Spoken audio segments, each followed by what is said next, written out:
I showed a few listings to a friend, but he ended up buying through somebody else.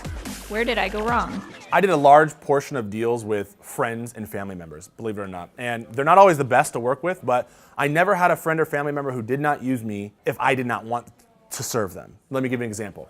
A friend of mine talked to me and said, hey, my good buddy bought a house through somebody else. I actually showed him a couple homes and they bought something through someone else. And it sucks, man. Did that ever happen to you? I said, no. And it doesn't suck, you suck, right? And the reason why I said that was, if your friend, and you call them a friend, is purchasing a home not with you, and on top of that, you've showed them homes, I have to say you probably are looking at the problem, right? There's two things I see there. One, your friend does not trust you to get the job done.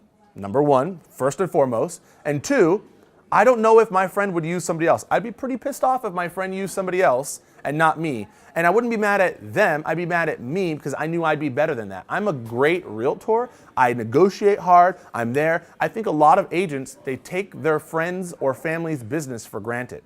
My tie's 35. Believe it or not, my mom knew all 35 items, and if she wanted to buy or sell home, she still got all 35 items. That's right. She would say, hey, Tyler, you don't need to give me the pizza. I know I don't, Mom, but that's the type of service I offer. So what I would say is stop treating your friends and family members like they're friends and family members where you don't have to be on your A game. I was on my A+ game at all times. I was calling them, emailing them, texting them. I was giving them updates. I negotiated even harder for them. That's how I treated them, as if they weren't a friend or family member.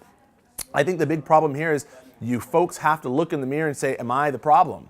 And if you aren't, then I don't know if that's a true friend, because there's something that's disconnected there. They either don't want to use you because you're not great. Maybe you're not a good negotiator, you're too soft. Maybe you tell them about all your problems, right? Which we do that with friends. We open up and they're like, oh, she's so messed up. Or maybe they don't think you need the business. A lot of us put on the perception that we're so busy, we're so busy, we're so busy. And then guess what? Your sister says, well, you're so busy, I figured I'd use a different realtor.